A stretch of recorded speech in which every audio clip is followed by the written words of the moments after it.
Hello, dear listeners, and welcome once again to Field Notes, the weekly podcast from the Hindu Business Line on all things agribusiness. I'm your host, TR Vivek. In one of our recent episodes, we looked at the fodder crisis in India, a country with 540 million heads of cattle, the largest in the world. Dairy farming is the lifeline of millions of small farmers in this country. Even when crops fail, dairy farming provides them with at least a modicum of income and nutritional security. Given the importance of dairy farming in India, have you ever wondered how farmers trade in this precious commodity called cattle? There are, of course, local networks and cattle fairs like the famous one in Pushkar. But is that enough? Two young women entrepreneurs from IIT Delhi are attempting to solve for the problem with an agritech startup called Animal. Animal is often described as an Instagram come Amazon for cows and buffaloes. Animal was co-founded by Neetu Yadav, the now CEO, and Kirti Jangra, the COO. Founded in 2019, the startup has made rapid progress, attracting more than $25 million in venture capital from some of the best known investment firms. The app has been downloaded by more than 10 million farmers now, the company says. I've been hosting field notes for more than a year now. And believe me, it's pretty hard to find women entrepreneurs in agri and agri-tech sectors. And I'm delighted to be able to talk to Kirti today, not just about the company school idea, but the challenges of being a woman entrepreneur in this sector. Welcome to Field Notes, Kirti. Hi. Thank you for having me. Hey, Kirti, tell us about what is Animal and how did you stumble upon this idea? Animal right now is a cattle trading platform. What Animal means to be is a one-stop shop for everything dairy farming. We want to be an operating system, whether be it by giving services, a product, platforms, or infrastructure for for the dairy farming ecosystem of India. And our vision is to make dairy farming meaningfully profitable for Indian dairy farmers. And how did you stumble on this idea? What made you think about starting something like this as a trading platform initially for cattle heads? Sure. So I'll answer this in two parts. One is how we got to this idea, and then why cattle trading. So the idea essentially was that we wanted to build for the next 1 billion users of India, which is Bharat user, which is essentially somebody in tier 3, tier 4, जिनकी life का primary purpose is who live in rural areas perhaps, and most important things in their lives are agriculture and dairy farming. And then we realized that there are a lot of smart people solving at the agriculture problem, but there was nobody in the dairy farming space. So we thought to build something for dairy farming. The idea actually was conceived when Neetu participated in a hackathon. Neetu is my co-founder. She participated in a hackathon at Pratilipi, her last workplace. And the hackathon was meant to build solutions for Bharat. Right. And that's how this idea came about. They participated, my other co-founders participated in this, and they were supposed to build a prototype for this in under 24 hours. So they did, and then after a couple of months, everybody just thought that why not launch it and see how's the response. Did you have a farming background, you and Neetu, to be able to think up of to solve for the pain points that the dairy farmers experience? So what were the insights that led you to create what you call an Instagram come Amazon? So both of us come from dairy farming backgrounds. Neetu is from a place near Jaipur, and I come from Hisar. Hisar is one of the biggest hubs of dairy farming in the world, actually. Right. One of the best breeds of buffaloes, Murrah buffaloes, actually originate from there now to all over the country. So yeah, I think my family has always had cattle. I grew up with one at my grandparents' place. My grandparents still have cattle. My uncles are in this business. One of an important income source for them is to sell milk of the cattle that they have at the house. Same for Neetu. She herself was a dairy farmer. So yes, I think knowing that the TG is basically people we grew up with, helped us connect with the problem as well as the target group of animal. How that positions us best is that it's it's very it's highly inspirational, because when you build for people you grew up with, there is a much higher level of motivation and belongingness with the problem. This is more of a philosophical answer. I think on a more practical level, it just the intuition to what the user would like is higher. So for example, when you speak to our parents and ask them what would work in a Zomato, they can't tell. But if you ask them, perhaps something which is more of a concern to them, that connectedness, the intuition to imagine how a user would perceive a feature, a value proposition is just better. Right. Can you tell our viewers how a typical cattle trade takes place in the villages of India, and what are usually the problems that farmers face while buying or selling cattle? Start with how the industry is structured. There are basically three main players. One is a household dairy farmer who would have somewhere about 2 to 5 cattle. There would be another player, which is a medium dairy farmer who would have some 6 to maybe 30 cattle. And then there are professional dairy farmers who are 30 to 40 plus cattle. An HDF is usually somebody who keeps cattle for home consumption of milk and sells the rest to either someone's place or to a milk collection center, to a cooperative, etc. A medium, so it is a complementary, it's a side hustle for HDFs, because their primary source of income possibly is agriculture. What is HDF? Household dairy farmer. Okay. And the second is a medium dairy farmer who would have somewhere from 10 to 20, 30, 5 to 30 cattle. This is their main income source. This is what they do.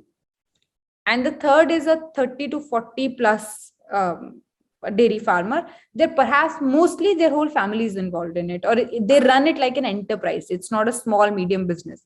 So a medium dairy farmer is a small medium business, but a 30 plus 40 plus cattle is a proper enterprise. They have processes, they have labor, they do different things, everything they negotiate in bulk, etc.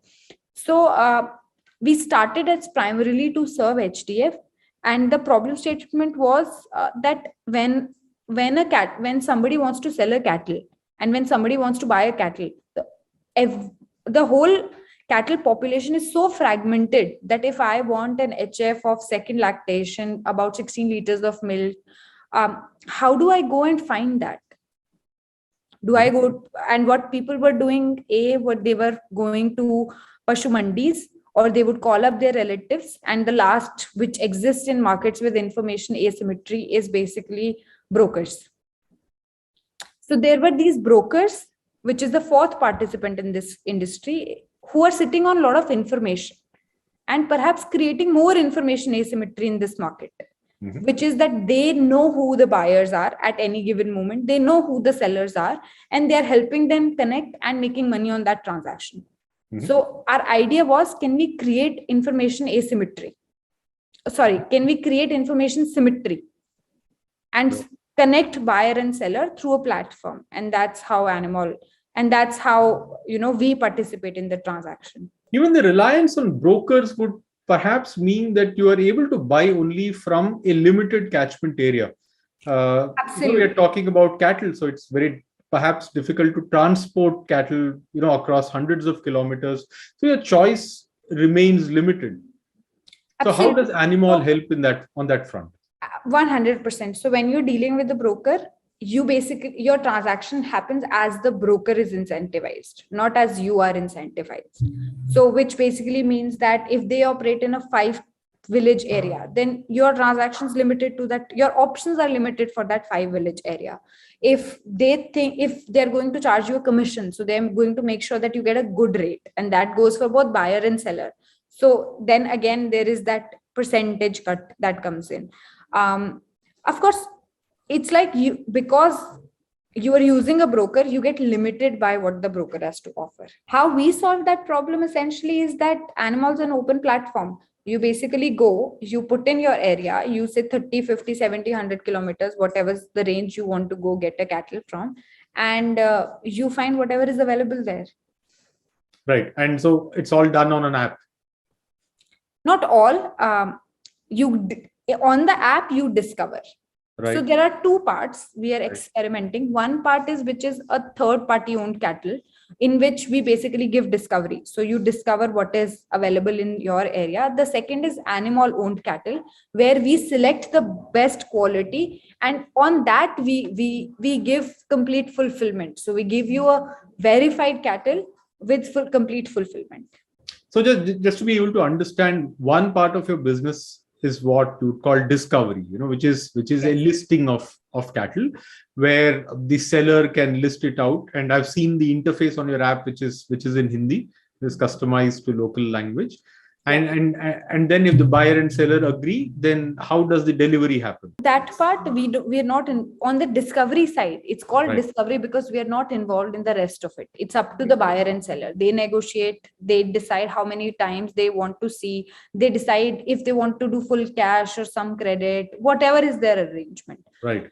So that's that. And on animal owned, it's like you can call and you can see a cattle, you can call us and say, deliver it to my house, I'll make the payment there. You can go to the farm, check there. You can go to the farm twice and check there, and then we deliver it at your place. Typically, what does the listing on animal look like when a seller lists it? What are the parameters? I saw some messages saying "Waqt pe chara khati hai." Yeah. So there are lots of parameters. What most people don't understand, that it's not like mujhe gaye lena hai. I just don't want to buy a cow. I have a very specific requirement of the kind of cow or buffalo that I want to choose, whether it's a second lactation, it's third lactation. If it's first lactation, I want to, nurture it for a long time. It is about if the horns are round enough.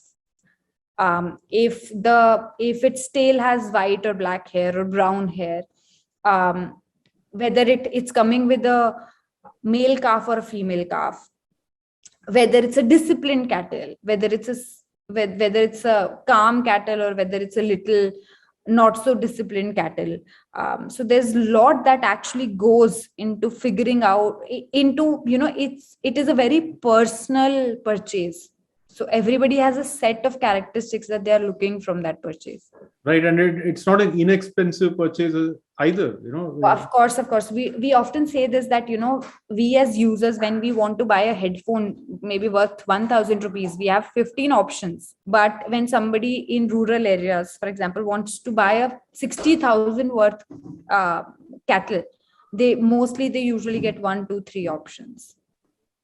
Right. And that was also another inspiration, that we felt that internet solved a lot of utility problems for urban users, but internet had not yet solved utility problems for the rural area.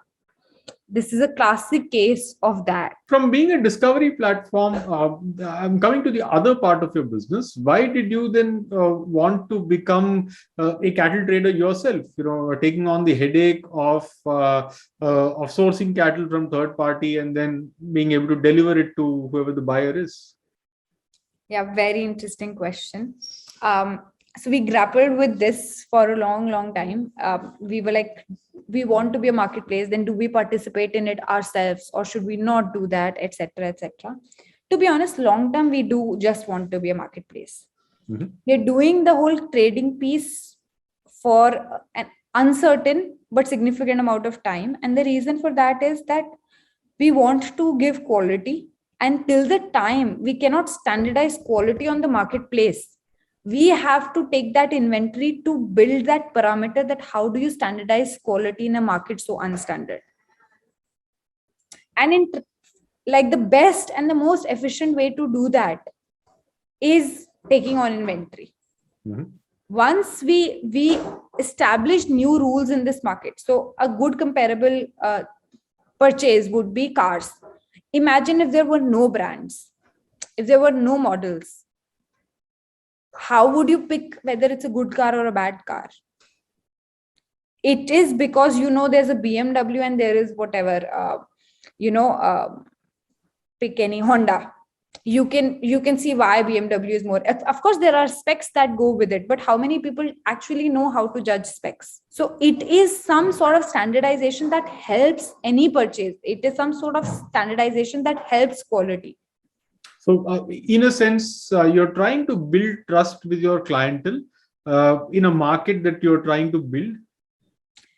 Yes, we're trying to build trust, and we're trying to imagine introducing standards in a market that's been so unstandardized. So we are building quality standards at an industry level. Right. Which then can, when we become a pure marketplace per se, then the seller and buyer can follow the standards that we created. Mm-hmm. And hence we have to do this for a while, so that then we can, so that then we can pass this on to the rest of the industry. Right. What is the size of the prize in the discovery market? Obviously, as you said, that you don't want to be a seller for a very long time. You want to be a discovery platform. Being a discovery platform, we don't want to be a discovery platform. We want to be a marketplace. Marketplace, right? What is the size of the prize being a marketplace player in this category? What do you mean by size of the price? Or what is the business opportunity? How do you make money? It is by fulfilling a transaction. Okay. You add value to a transaction. You introduce a buyer to a seller, and because you are a marketplace, you charge some part of that. You consider it a take rate, or you consider it a convenience fee, whichever way you call it. But right, because you made a transaction happen, you created value for two people, you capture some bit of that value. And farmers are happy to pay it? They are paying it to brokers. They are paying it in price asymmetry, because one of the party understands that price is not standardized, right? Because quality is not standardized. Someone's paying more in that transaction. Mm-hmm. So everybody understand that in one way or the other, because quality is not standardized, price is not standardized, and information asymmetry is there. Nobody, in every transaction, somebody is not paying the right benchmark. Right. Because the conventional wisdom, speaking to a lot of agritech entrepreneurs, is that any business model that is premised on getting the farmer to pay is very difficult to run in India. Okay, so my take is very simple on this, which is that when you create value for someone, when you truly add value in someone's life, significant value, they're happy to share part of that value, so that you can continue to add value to their lives. Right. I cannot comment what other people said or think, etc. But for me, it's like one step behind. It's perhaps law of humanity or something. Like the whole construct of money came about for this. Tell us about your co-founder Neetu's educational backgrounds. Both of you are from IIT Delhi, I gather. Yeah. So we were actually roommates at IIT Delhi for 4 years. And post that, I worked at a management consulting firm and then CEO's office for Penguin Random House India. I see a lot of books by Penguin in your background. Neetu worked at Citibank as an analyst, and then she was a product manager at Pratilipi. Right. And what was the reaction of your family members to the idea of turning entrepreneur, especially in this sector? Well, did you face any resistance at all? Or, I'm sure typically in Indian families, entrepreneurship is considered to be a fairly risky business.